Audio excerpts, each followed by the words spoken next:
好，那也可以请你们可以先离席，谢谢你们。好，各位弟兄姐妹大家平安。很开心我们再一次的一起来主日礼拜，一起来参与聚会。很开心我们教会，我们看到每一次不同的小组献诗，甚至是不同的牧区聚会，我们都看到我们教会是一个非常多元的教会。我们有不同的年龄层，在这个地方一起敬拜，在这个地方一起聚会，在这个地方一起用不同的方式，用属于每一个人对于上帝的领受，我们一起来回应他。所以我想每一次的主日礼拜，每一次的聚会，对我们来讲都是一个非常重要的时刻。不是只有礼拜天的这个早上2个小时、3个小时，只有短短这样子，好像每个礼拜例行的事物，而是在每一次的礼拜当中，在每一次的聚会当中，都可以带给我们一些不一样的感受，都可以带给我们一些新的体会。因为上帝帮助我们在今天的主日礼拜当中，我们透过我们的敬拜，透过我们的祷告，透过我们所歌唱的，我们所领受的，以及上帝的话语，再一次成为我们每一个人的帮助，也成为我们每一个人的力量。我们再一次来做一个祷告。亲爱的父神，我们向你献上同心合意的祷告，感谢你在这个主日当中再一次的带领我们，可以来敬拜你。主啊，让我们在今早，我们真实带着一个热切渴慕的心来到你面前，让我们透过我们生命的回应，再一次看见主你的美好。透过今早的礼拜，我们要再一次领受你给我每一个人的提醒，每一个人的鼓励，以及对我们每一个人来说话，使我们的生命可以得着成长，使我们的生命有利益。求你再一次赐福，也愿你带领我们今天所有礼拜的时间与我们同在。向你献上我们同心合意的祷告，奉主耶稣基督的圣名来求，阿们。我们教会再过2年，大概2年多，我们就准备要正式的进到我们教会的50周年。在这50周年的预备当中，我们有许多的事工，有许多的活动，我们不断的在进行，不断的计划。但在这些计划，在这些预备的过程当中，有一件事情是从来不会间断的，不会因着我们教会40年、50年、60年它就间断。这个东西叫做主日的礼拜。这对我们每一个人来讲，这是非常重要的事情。更重要的是，当我们在预备50周年的来到，当我们在预备这些事工的庆祝、这些计划的时候，更重要，我们回归到一个我们来教会的本质，就是我们一起来聚会，一起来亲近上帝，一起在这个地方建立跟上帝亲密特别的时刻。我不知道在今天早上你来参加主日礼拜，你的心情是如何？每次礼拜6晚上跟这些提摩太牧区的青年聚会，有时候我都会问他们今天来聚会觉得如何，什么样的心情？多数的年轻人都没有给我很正面的回应。我指的正面回应不是说不好玩哦，他们都好像来聚会，或者是每次来参与，好像他们也还在摸索，在学习，到底我每一次来参与聚会，每一次来参加这个礼拜，到底是为了什么？在这个当中，我可以得到些什么东西？同样，我要再次问各位弟兄姐妹，你今天来到教会，你的心情是如何？你觉得很开心吗？我太开心了，今天礼拜天，我要来做礼拜了。你有很期待的心情吗？还是好累，又是礼拜天，又要来做礼拜？如果我没有来，我小组长就来问说为什么没有做礼拜。如果我没有来，就有人问说你今天怎么没有来？所以我一定要来一下。不知道你今天来教会带着什么样一个心情，带着什么样的一个态度来聚会？印象当中，我小时候比较固定会参加主日礼拜的时候，大概是我国中2年级、3年级那个时候。那时候刚好我们家来到富强教会聚会，那是我国中。其实我对于参与主日礼拜这件事情，并没有太多的想法，也没有太多的想象。纵使我的阿公是牧师，但是在我还小的时候，我是参加儿童主日学，所以我不知道主日礼拜到底在做些什么。所以当我国中的时候，我来到富强教会，我开始参与主日礼拜。说实在话，牧师在讲什么，听不太懂。然后大家要站起来，我就站起来；大家要坐下，我就坐下；要奉献的，我就从口袋掏出要奉献的钱。那其他一概的时间，就大概是翻翻周报，周报看完了，看看更新，更新看完了呢，我就算一下这个奉献的钱加总有没有错误。当然，我们的会计人员都很认真，不会有错误。所以我其实那时候不大知道为什么我每个礼拜我都要来做礼拜，我为什么要参与这样的聚会，到底有什么样的意义？对我来讲有什么样的帮助？我其实不是很了解。我不知道每一次来礼拜的时候，你到底抱着一个什么样的心态，抱着一个什么样的心情来做礼拜？会不会觉得啊，这就是礼拜天，这就是一个很习惯的事情，我就是一定会空这个时间，我就是要来做礼拜啊，我已经很习以为常，我很习惯。甚至礼拜的程序我也都很知道，就是前面就是一定要敬拜赞美，要祷告、读圣经，然后听牧师讲道、奉献报告、祝祷，然后回家啊，我已经好熟悉礼拜要做些什么了。但透过今天的分享，也让我们再一次的去思想一些事情。我为什么要来参与这次的聚会？我为什么每一个礼拜我要来参加主日的时间？还有更重要的，为什么这样的时间我是不可以缺席的？我想盼望透过这样的分享，让我们有一些新的思考。当然，我们有看到这个题目说这个叫做“一起来礼拜”系列。这个系列总共会有10次的分享，而这10次的分享当中，除了第1次今天要跟大家一起分享不可以缺席的聚会之外，接下来几次的分享也要跟大家一起来思考，也一起来想。我们在礼拜当中，我们为什么要祷告？我们为什么要赞美？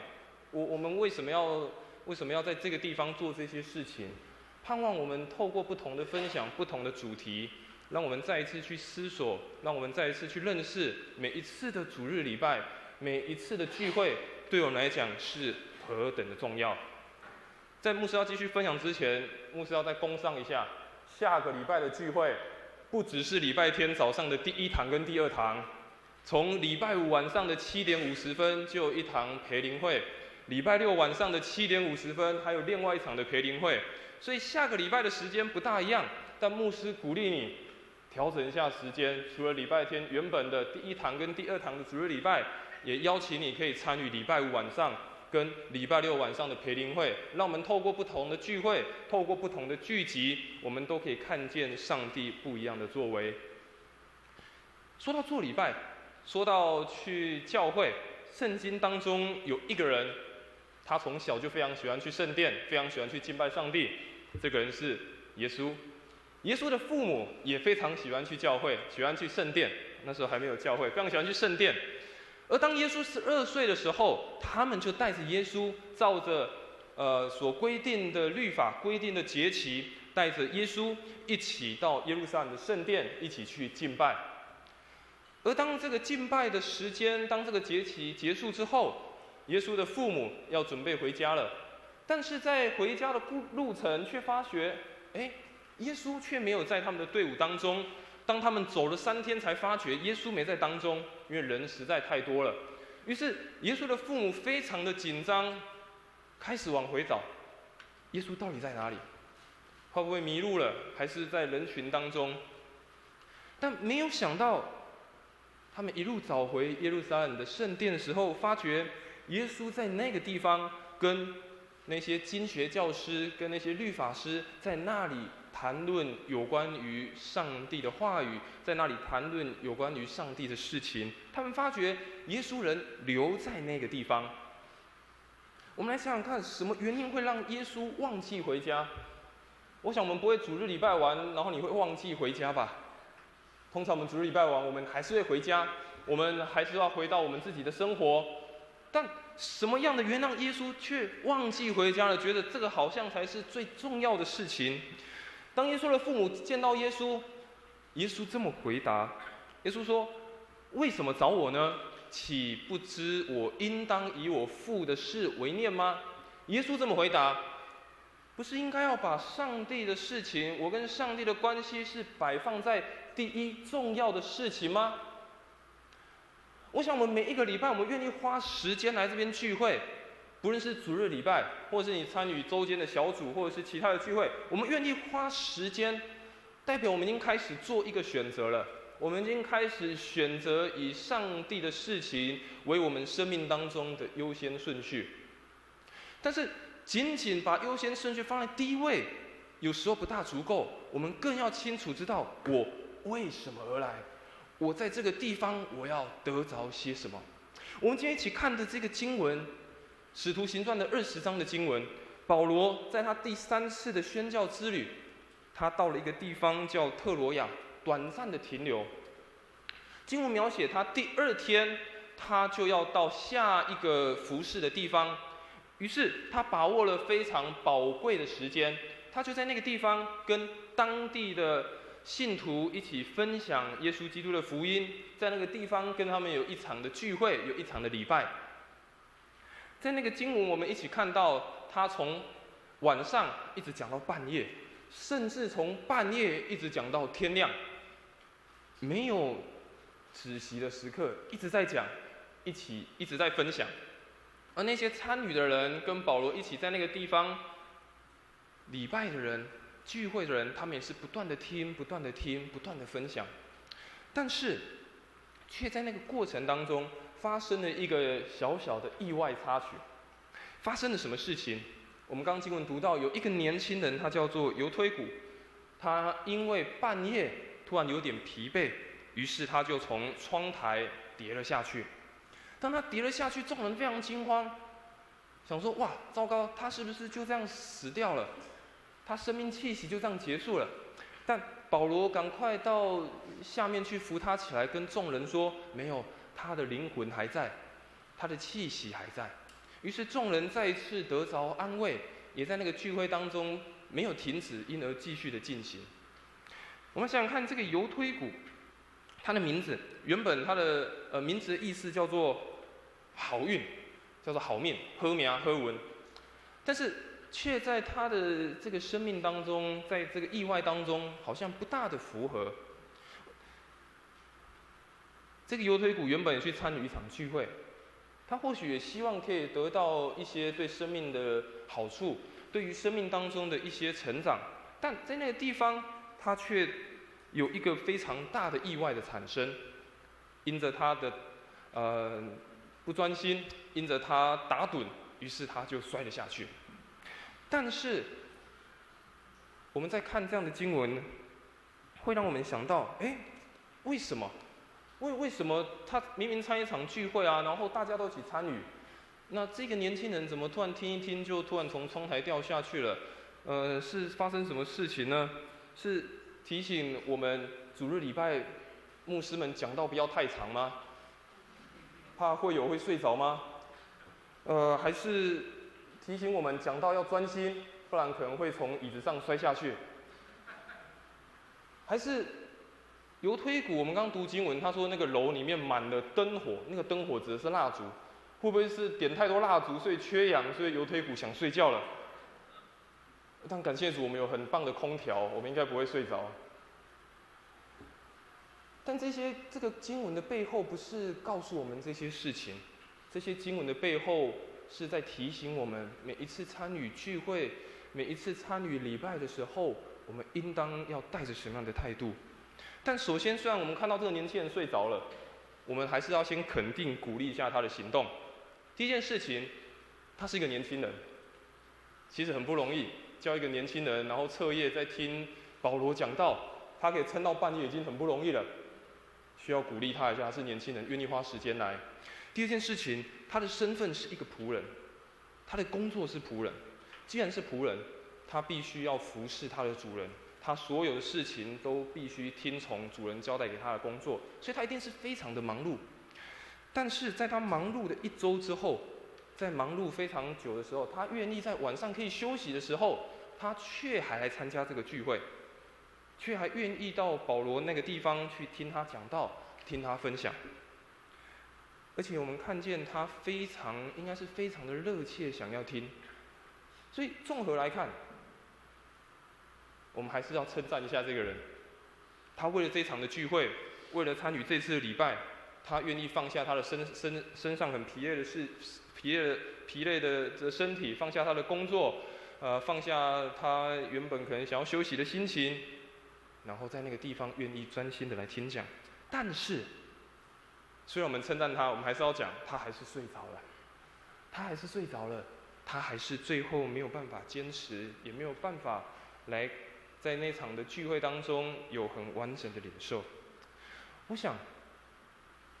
我们可能会像这个年轻的犹推谷一样，或许我们一开始我们要参与聚会，参与每一次的礼拜，我们可能都会带着一个很热切、很开心的心情。特别我们如果有一个新的聚会、新的事工、新的一个礼拜的模式，我们都很想要去尝试看看，想要去经验看看是什么样的模式。但是或许久而久之，我们越来越熟悉了，我们越来越知道了，甚至越来越习惯了，我们可能就会像这个犹推谷一样，就不小心困了，就睡着了，甚至觉得可有可无。在牧师要继续分享前，我们先一起来思考一些事情，到底什么样的事情会拦阻了我们跟上帝的约会？到底是什么样的事情可能会拦阻我们在这个重要的时刻，让我们没有办法来参与，甚至我们觉得有也好，没有也好。第一件事情，我们先从圣经当中给我们一个非常重要的提醒。希伯来书第10章第25节这么说：你们不可停止聚会，好像那些停止惯的人，倒要彼此劝勉。希伯来作者说，不可停止聚会，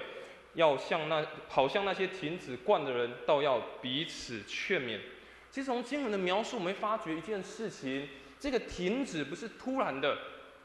这个停止聚会不是突然间我就不去了，或突然有一天就我再也不想要了，而是从经文当中我们发觉他是停止惯了的人，代表这个人原本有没有去，有没有参加？有，但是久而久之他就觉得1次没关系，2次没关系，3次没关系，4次没关系，于是久而久之变成一种不想去的习惯，最后就变成可有可无，有也可以，没有也没关系。圣经当中给我们一个很重要的提醒，不要认为觉得一次没关系啦，反正还有下次嘛，教会在那个聚会就一定会在嘛，教会在一定就有礼拜嘛，这礼拜我没有参加没关系，我下礼拜会来啊，下礼拜如果真的不能来，下礼拜我应该是会来吧。但圣经给我们一个很重要的提醒，不可停止聚会，但是最后也说要彼此劝勉，所以鼓励大家互相的邀请，互相的提醒，一起来礼拜，一起来参与许多的聚会。所以圣经也告诉我们要亲近神，神就必定亲近我们。雅各书4章8节这样子的提醒我们，当我们愿意亲近神的时候，神就来亲近我们，来与我们同在。所以我们一起来思考，可能哪一些的原因会让我们成为拦阻的事情。第一个，可能是因为我们自己内心的原因。你可能觉得这个礼拜工作好累哦，这礼拜好忙哦，可能觉得礼拜6晚上是一个很放松的日子，我跟朋友一起出去聚会，我去看场电影，或者是这个看了一个我追剧，喜欢看剧，看得比较晚，隔天起来觉得好累哦，所以我今天休息一下好了。也有可能是对身旁的人事物感到绝望，觉得生命就是这样子，世界就是这样子，我来参与这次的聚会，来参与这次的礼拜，好像也不能改变什么啊，所以干脆我就不要参加了，我还是在家休息就好了。有时候是我们内心的需求、内心的理由，导致于我们不想去。在第一堂的时候，我忘记分享一个在我还读书的时候的故事。我说国中的时候，我们家刚来教会，那时候我国中生。于是那时候我爸妈就叫我要去参加那个青少年团契，那时候还没有提摩太牧区，那时候是青少年团契。那刚到青少年团契的时候，很多这些有些跟我差不多年纪的，有些是哥哥姐姐们，他们很热情的接待我，然后邀请我可以一起参与他们的聚会，参与他们的所有的活动。但我生性比较害羞，所以就不太敢去参加那个聚会，甚至我不知道怎么跟他们相处。以至于我就开始想办法说，我不要去聚会。有一天呢，礼拜六晚上要聚会，我那时候都骑脚踏车，他骑，突然7点要聚会，大概我7点20、7点半就回到家里面，我爸妈就问说，你怎么回来了？我说我的脚踏车绕链，我脚踏车绕链。除了脚踏车绕链之外，我说我在那个东门路这里啊，大家知道东门路到那个下面仁德交道是一个很大的斜坡，对不对？我说我脚踏车绕链，所以我们没有办法踩，我刚好在那个斜坡，所以我就从东门路一路溜下去到那个交流道那边，我再把脚踏车牵上来。想也知道不可能，然后一路下去都绿灯的。所以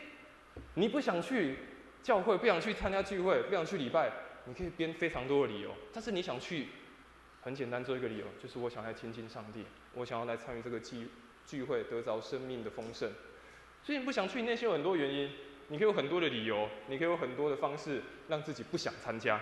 第一件事情，你有可能是因为自我需求的原因。什么是自我需求？你可能觉得这个我还有好多的事情，我等着我要去做。礼拜天明明我可以出去玩啊，我可以明明礼拜天我可以做好多的事情，我为什么要花2、3个小时在那边聚会？我为什么平常还要花时间把我时间抽出来？我1到5我要工作，我要上班，我要陪家人，我不能好好休息吗？我为什么还要花时间来这个地方？我在我的生活当中，我还有好多事情没有办法被满足，我还有好多的欲望我想要去做，以至于我就想说，我还是先做我要做的事情就好了，以至于忘记什么才是生命当中更重要的优先次序。有时候因此我们自己生命当中我们的需要，觉得我的需要大过于生命当中真实的需要，就想说没关系吧，下次再来，没关系，还有机会，以至于让我们忘记了生命的优先次序。还有一个可能拦阻的原因是什么？我想特别这件事情我们要一起来思考，就是因为对教会群体的原因。一开始我分享到，我说我还国中的时候，我不知道为什么来做礼拜，我不知道礼拜到底来做什么，每个礼拜程序都一样，我听不太懂。有时候可能会觉得礼拜是很无聊的一件事情，不知道做礼拜到底要做什么。礼拜程序我好熟悉了，就是这样子。那个歌每一次都唱那几首，这个每一次牧师的分享的经文我也都听过了，但是给我们有一个学习回应的机会，让我们学习敞开心来参与每一次的礼拜，参与每一次跟上帝可以亲近的时刻。我想绝对不会有哪一个礼拜是绝对相同的，不会有哪一个主日是绝对相同的。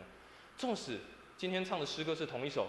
纵使今天听的圣经的讲道经文是同一节，但我想一定都会有不一样的东西让你有所领受。所以我们也向上帝祷告，神啊，让我每一次参与聚会，每一次参与主日礼拜，你都让我看见新的事情，你都打开我的心，让我看见你今天要告诉我的事情。第二件事情，什么东西可能也会拦阻我们？可能是因为人的原因，可能会觉得教会人不好相处，在教会当中我没有什么朋友，在教会当中可能有人得罪我，导致我不想来这个教会，我不想要参与主日礼拜。但牧师要提醒，也给大家一个鼓励，我们一个回应的方式。我们要知道，没有一个人是完全的，没有一个人是完全的。我们都在学习更像耶稣，我们都在学习跟随耶稣更像耶稣的这条道路当中。我们来聚会最主要的目的，也不是为了某一个人，更重要最主要的目的是让我们可以亲近上帝。所以我们讲了一些可能会拦阻我们的原因，当然可能更多，可能有更多不一样的原因，但是这些主要是让我们可以再一次去想，会不会我也是这样？会不会我也曾经如此，因而让我没有办法来到主日当中，没有办法来到聚会当中？所以再一次我们回到刚刚的经文，雅各书他说，我们亲近上帝，上帝就亲近我们。当我们愿意花时间，愿意分别一些时间来到上帝面前，一起亲近他，我想上帝就再一次来到我们生命当中，补足我们那些欠缺，补足那些我们觉得没有办法的事物。所以牧师要鼓励大家，不要忘记来跟上帝约会，不要忘记来参与主日的礼拜。所以牧师要来分享，为什么要来参与礼拜？为什么我们要参与这样的聚会？这样的意义到底对我们每个人来说代表什么样的事情？第一个，我们为什么要来？因为我们需要渴慕亲近上帝。我们需要渴慕亲近上帝。我们刚刚在读的第二段的圣经，大卫所写的这个诗篇63篇第1节到第2节，圣经这么说：神啊，你是我的神，我要切切寻求你，在干旱疲乏无水之地，我渴慕你，我的心切慕你，我在圣所中曾如此瞻仰你，为要见你的能力和你的荣耀。当大卫在写这个诗篇的时候，他人生遇到一个非常大的挑战，以至于他只能逃往旷野。但在那个旷野，在干旱无水之地，他仍然想到的事情是，他要亲近上帝。他说：“我的心切切的寻求你，我的心切慕你，想要在你的圣所当中瞻仰上帝的美好，看见上帝的荣耀。”当大卫在说“我的心切切寻求你，我的心切慕你”的时候，他是一个非常殷勤、一个非常热切，而且是一个非常渴慕、非常想要的心情。当大卫在那个困顿的环境当中，在那个旷野的当中，他第一个想到的是神，我要的是我要来亲近你，神，我要的是非常热切、殷勤的来到你面前。而且他说：“我想要在你的圣所当中来瞻仰你。”瞻仰的意思指的是定睛、仰望。我只想在这个时刻定睛在你的身上，我只想要在这个时刻单单的注视你，看见上帝你的荣耀，看见上帝你的能力。我想我们来到教会当中，第一个很重要的事情就是我们需要渴慕亲近上帝。礼拜一到礼拜五，我们在我们的家庭，在我们的工作，在社会职场当中，在与我们的朋友相处当中，有时候我们会遇到高兴的事情、难过的事情，会遇到挑战的事情，以至于让我们的内心会觉得会有疲乏、会有软弱的时刻。但是每一次来到主日的时候，是让我们可以亲近渴慕上帝，让我们可以在他面前寻求他，再让我们干旱的内心当中再次得着滋润的时刻。大卫在那个用沙漠旷野当中的口渴来描述他对上帝的渴望，对上帝的那个渴慕。同样，我们对那个世界的渴望，我们对那个世界的不满足，甚至我们对于世界可能缺乏的地方，也只有上帝可以帮助我们解渴，也只有上帝才有办法让我们去满足这一切。我想让每一次的祷告都成为我们跟上帝亲近的重要时刻。当我们渴慕他，我们亲近他，我们用一个热切期盼的心说：“太棒了，今天要来主日礼拜，太棒了，我今天要一起来敬拜你。”我们要一起来敬拜你的时候，我想神就再一次的填满，再一次的补足在我们生活当中那个需要的渴望，让我们可以享受与他同在的美好。第二件事情就是要分享。为什么一起来礼拜？就是让我们可以享受跟上帝的同在，以及享受上帝的恩典祝福。让我们可以享受有上帝的同在，也可以享受上帝的恩典。诗篇63篇第3到第4节，我们继续来看。经文说：“因为你的慈爱比生命更好，我的嘴唇要颂赞你，我还活着的时候要称颂你，我要奉你的名举手。”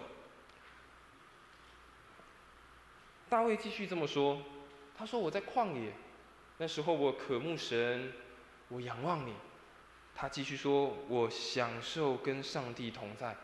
他认为上帝在他的生命当中是更好的一件事情，那是他生命最大的恩典。他说：“神，你的慈爱、你的怜悯、你的同在，是比我生命更美好的事情。所以我不断的赞美你，不断的称颂你，不断的敬拜你。”和合本的经文说：“我要奉你的名举手。”举手的意思在原文代表的是要敬拜，代表的是要祷告。我们刚刚看现在中文译本的，他已经有说到举手祷告，但在和合本他只说要奉你的名举手，而这个举手的意思包含了要敬拜，包含了要祷告。我想每一次的聚会，每一次让我们可以在这里主日礼拜的时候，都是高举荣耀上帝的时刻，更是可以紧紧抓住上帝同在美好的应许。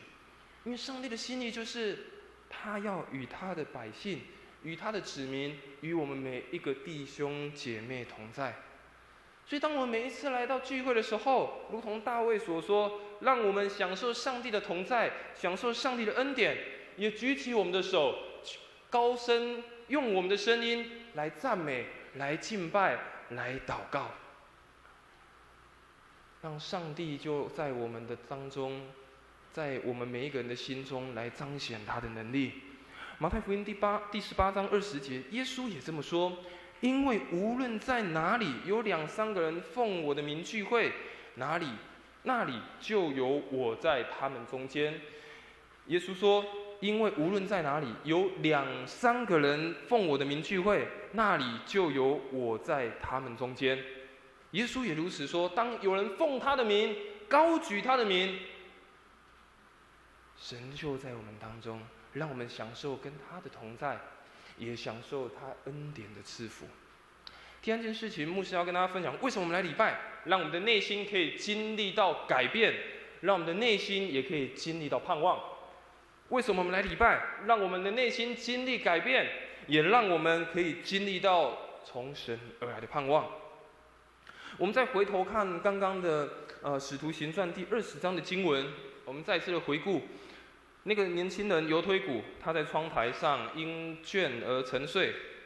保罗讲了非常久，他就睡着了，从3层楼上掉下去。所有人非常的紧张，当扶他起来的时候，他已经死了。保罗下去呢，扶在他身上，抱着他说，跟众人说：“你们不要发慌，他的灵魂还在身上。”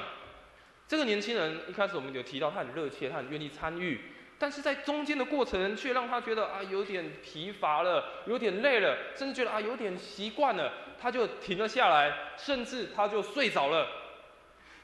每一次我们来做礼拜，每一次参与聚会，我们要带着一个渴望看见新事的心情来做礼拜。每一次我们要带着渴望看见一个改变的心态来参与聚会。如果我们都觉得这已经很习惯了，我们都觉得已经习以为常了，那很可惜，我们有时候的眼目，我们就只有局限在这个地方。我想每一次的主日，每一次的聚会，不会只让我们感到一成不变，也不会让我们觉得就安于现状，只有这样子而已。每次做完一场礼拜，好像我生命没有改变，而是不断的透过每一次的聚会，每一次的崇拜，都在影响，都在塑造我们的生命，让我们在耶稣基督里面重新找回自己生命的盼望，找回生命的成长。我想当教会聚集的时候，当每一个弟兄姐妹聚集的时候，上帝的话语也会让那个已经沉睡，让那个已经死了的人再一次苏醒复活，在疲乏软弱的时候得着新的生命。所以每次来聚会的时候，你要跟神祷告神啊，今天的礼拜让我看到一些改变，神啊，让在今天的礼拜当中，让我领受一些从你而来属天的盼望。在今天的主日礼拜当中，让我看见你不一样的作为，让我不是只参加一个例行的聚会，而是让我看到你特别的美好，你特别的带领在这场的聚会，在我的生命当中。当我们这样祷告向神求的时候，我想神必定在每一次的聚会当中，在每一次我们聚集的时候，就让你看见他的美好，也看见他在你生命要带来的更新以及改变。最后一件事情，牧师要跟大家分享，我们为什么来礼拜，让我们可以在这个教会的群体当中，在这个信仰的群体当中，我们可以感受到被爱，我们也可以感受到互相的激励、互相的鼓励以及成长，让我们可以感受到彼此的相爱，也感受到互相的激励。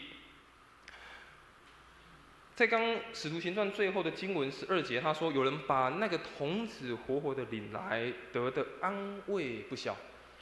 最后的那个经文，当这个年轻人犹推古再一次从死里复活，有生命气息的时候，四周围的人也都同样得到安慰，同样得到鼓励。在那场的聚会当中，不仅是听保罗讲道，他们也亲身的经历到一个又真又活的神迹，这样在他们面前。希伯来书第10章24节，这个作者也这么说：又要彼此相顾，激发爱心，勉励行善。我想我们每一次来聚会当中，每一次的礼拜，也是让我们跟我们身旁的每一个弟兄姐妹，透过我们不同的生命，透过我们不同的